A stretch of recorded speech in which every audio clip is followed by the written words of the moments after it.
सबसे पहले तो मीडिया डिक्शनरी के पूरे परिवार को, सभी सहयोगियों को और शुभचिंतकों को बधाई। इसलिए बधाई कि मीडिया डिक्शनरी अब 3 साल पूरे कर चुकी है और चौथे साल में प्रवेश कर गई। आश्चर्य लगता है कि सब हुआ कैसे, क्योंकि जब पीछे मुड़ के देखते हैं तो लगता है कि ये बहुत बड़ा काम हो गया है। चले तो थे अकेले ही, पर कारवां बनता चला गया। मैं तो कह सकता हूं कि मीडिया डिक्शनरी से पहले दिन से ही जुड़ा था और देखा था किस तरह से इसकी शुरुआत हुई, स्वांतः सुखाए कह दीजिए। और मुझे डर लग रहा था उस समय जब ये कहा भावना ने कि वीडियो बना रहे हैं मीडिया डिक्शनरी। मुझे लगता था कि डिक्शनरी तो बहुत बड़े विद्वान लोग बनाते हैं, जिनका बड़ा लंबा अनुभव हुआ, एक्सपर्ट होते हैं, वो डिक्शनरी बनाते हैं। ये कैसे कह रही मीडिया डिक्शनरी? अभी जुम्मा कुछ समय ही तो हुआ पढ़ाते हुए और इतना अनुभव भी नहीं है।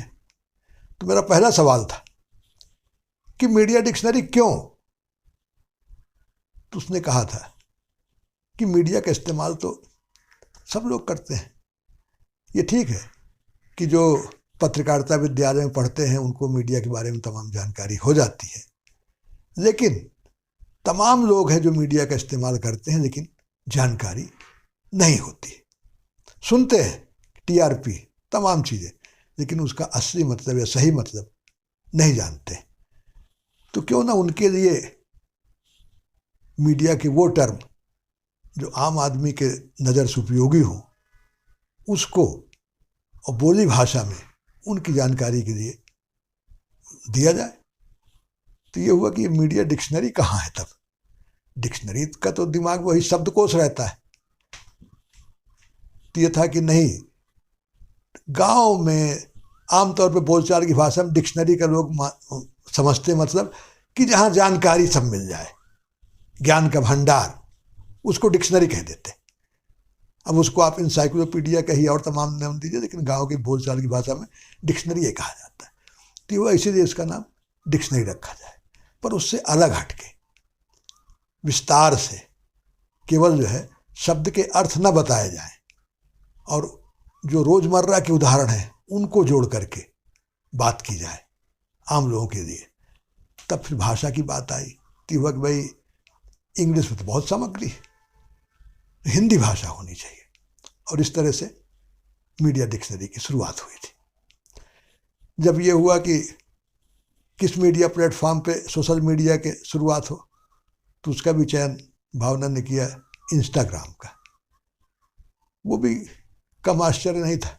इंस्टाग्राम से युवा जुड़ते हैं, लेकिन वही म्यूजिक के लिए, फोटो, एक तरह से मौज मस्ती वाला प्लेटफॉर्म आप कह दीजिए। और वहाँ गंभीर बात कोई सुनेगा, उम्मीद नहीं थी। लेकिन जब पहला वीडियो गया और उस पर उत्साहवर्धक परिणाम आए, प्रोत्साहन आए, सराहना मिली, तब फिर ये धीरे धीरे कारवां बढ़ता गया। ये सवाल बराबर मन में उठता रहा कि जब हम कहते हैं कि बड़ा तबका जो अब शिक्षा से वंचित भी कह लीजिए या शिक्षा से बाहर निकल चुका है, गांव कस्बों में फैला है, उस तक बात कैसे पहुंचेगी? और ये मेरा अनुभव रहा कि खासकर गांव में जो महिलाएं हैं, जो कामगार हैं, वो अपनी स्थानीय बोली में तो बड़े अच्छे ढंग से अपने को व्यक्त करती हैं, सुनती हैं, समझती हैं, संवाद करती हैं, लेकिन जब वहाँ खड़ी बोली का इस्तेमाल होता है तो बिल्कुल सरकारी पूछताछ जैसे बात हो जाती है। ये हुआ कि अगर वहाँ तक पहुँचना है, गांव कस्बे तक पहुँचना है, महिलाओं तक भी मीडिया की बात पहुँचनी है, तब फिर स्थानीय बोली का सहारा लेना पड़ेगा, जिसको वो समझती हैं, जिसमें वो अपनी बात कह पाती हैं। तो यहाँ से फिर शुरुआत हुई कि ये टर्म जो हिंदी में किए जा रहे हैं उन्हीं को अवधी में किया जाए, और ये जिम्मेदारी फिर मेरे ऊपर लाद दी गई। तो वहाँ से अवधी की शुरुआत हुई और उसके बाद ही बड़ी जल्द भावना की एक छात्रा, उसने कहीं देखा, उसने कहा मैं मराठी में करूँगी। लीजिए, मराठी में शुरुआत हुई और बहुत ही जल्द फिर राजस्थान की बागड़ी भाषा में शुरू हो गई। इस तरह से कारवां बढ़ता गया। और अपनी तरफ से फ़ोन आते थे, लोग कहते थे इस भाषा में हम करेंगे, भोजपुरी भी आ गई और तमाम भाषाएं करके जुड़ती चली गई। तो जिस तरह से एक बच्चे का एक एक दिन माँ बाप देखते हैं कि अब वो रेंगने लगा है, पालने से आगे बढ़ गया है, अब वो बकैया चल रहा है, घुटनों के बल चल रहा है, अब वो लड़खड़ा के खड़ा हो रहा है। इस तरह से मैंने मीडिया डिक्शनरी को देखा। और निश्चित तौर पे जैसे बच्चे को पालने में पूरा परिवार लगा रहता है, अब सब कोई परेशानी उठाता है, ऐसा नहीं, कोई भी बच्चा बिना परेशानी के नहीं पलता। उसी तरह ये मीडिया डिक्शनरी, कुछ कुछ जानकारी है, बहुत सी जानकारी नहीं है। कि साथी का मोबाइल खो गया, इसके बावजूद जुनून है, किसी से मोबाइल मांग के बना रहे हैं। कभी लड़के को पकड़ा दिया, भेजा रहा हमारा वीडियो तो बना दे। कोई अस्पताल से वीडियो बना के भेज रहा है, कोई रेलवे स्टेशन से बना के भेज रहा है, कोई रात को अपने बच्चे को सुला के माँ बना के वीडियो भेज रही है, और कोई अपने साथी के कमरे में जाके वीडियो बना रहा है, चूँकि उसके कमरे में ये नहीं, और कोई इंतज़ार कर रहा है कि कब ये नवरात्रि में ढोल ताशा बंद हो, लंच करने जाए बाजा बनाने वाले, तब मैं वीडियो बना लूँ। इस तरह की और तमाम कहानियाँ तो अभी अनकही हैं, जिनके बारे में हम लोग को पता नहीं कि किस तरह से दिक्कतें उठा के, परेशानी उठा के वीडियो बना के साथी भेजते रहे। और ये भी है कि हतोत्साहित करने वाले भी कम नहीं होते, हम सबको झेलना पड़ा है। एक याद है, भावना की एक छात्रा ने बुंदेली में बहुत ही अच्छा वीडियो बनाया था, मुझे बहुत अच्छा लगा था और सराहना सबने की थी। पर जब वो वीडियो उनके माँ बाप ने देखा तो वहाँ से फ़ोन आया कि तुमको इंदौर भेजा है इसीलिए कि गांव की भाषा सीखो। उत्साह खत्म हो गया उसका। और इसी तरह कि कई वजहों से लोग हतोत्साहित हो जाते हैं, एक दो वीडियो अच्छे बनाए और उसके बाद बंद हो गया। ये भी देखना पड़ा।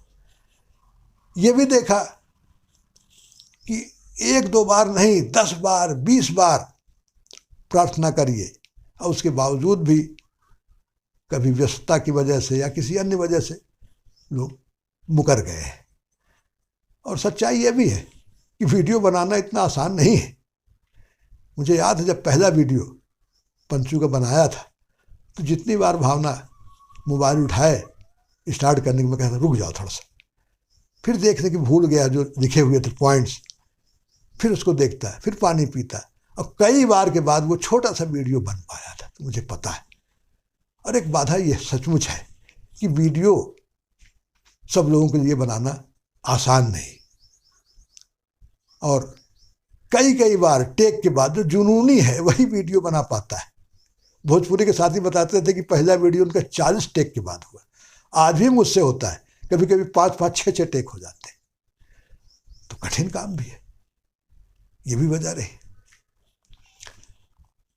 और उसके बाद सबसे जो बड़ी बात है वो तो यही है कि इस मीडिया डिक्शनरी परिवार में वही लोग जुड़े हैं दरअसल जो अपनी जड़ से जुड़े हैं, अपने समाज से, अपने माँ की बोली से जिनको प्यार है, ललक है, वही जुड़े हैं। नहीं तो पूछने वाले तो हमसे भी पूछते हैं, परिचित जो हमारे शुभेच्छु हैं, कि आखिर आपको कुछ मिलता है क्या? मैं मतलब समझ लेता हूँ, आर्थिक है उनका कि कुछ महीने में कमाई होती। मैं जवाब देता हूँ हाँ मिलता तो है। तो वो सवारिया निगाह से देखते हैं, तो फिर कहना पड़ता है कि भाई बहुत सी चीज़ें हैं जो पैसे से नहीं मिल पाती, वो हमको इससे मिल जाती है। भाई पैसा मिलेगा, आप सबसे पहले तो अपने ज़रूरत का सामान खरीदोगे, और ज़्यादा पैसा हुआ तो घूमना फिरना, मौज मस्ती, यानी खुशी। अब हमको डायरेक्ट खुशी मिलती है। अब ये भी नहीं कहीं इंतज़ार करना पड़ता हो। मेरी हालत तो दिहाड़ी मजदूर की तरह, अभी काम किया, मजदूरी अभी चाहिए, ये नहीं कि 1 हफ्ते बाद, 1 महीने बाद, ना, इतना धीरज कहाँ है। हमको खुशी तुरंत चाहिए, खुशी मिलती है। और यही खुशी है जो हमारे तमाम साथियों को, मुझे विश्वास है, परिवार के जोड़े हुए है कि तमाम विपरीत परिस्थिति में भी जुनून है उनका कि नहीं वीडियो बनाना है और अपने समाज तक ये मीडिया के बारे में जानकारी फैलाना है, मीडिया के बारे में, मीडिया साक्षरता की भूख जगाना है। साथ ही यह भी है कि अभी तो ये media dictionary, social media platform, आप ट्विटर कह दीजिए, यूट्यूब कहिए, फेसबुक कहिए, इंस्टाग्राम, यहीं पे उलझी हुई है। और मुझे विश्वास है कि ज़मीन पे भी उतरेगी, ऑनलाइन से ऑफलाइन भी होगी। उसी तरह जैसे शिव जी की जटा में गंगा उलझी रही लेकिन आई तो ज़मीन पर, और ये सब परिवार का जो भागीरथी प्रयास है इसको जरूर ज़मीन पर लाएगा। और एक दिन पुत्तन का सपना कि मीडिया साक्षर हो भारत अपना, जरूर पूरा होगा। अंत में फिर एक बार सभी को बधाई देते हुए ये 2 लाइन से अपनी बात खत्म करूंगा। पूरा है विश्वास, पूरा है विश्वास, हम होंगे कामयाब एक दिन। हो मन में है विश्वास, पूरा है विश्वास, हम होंगे कामयाब एक दिन। धन्यवाद।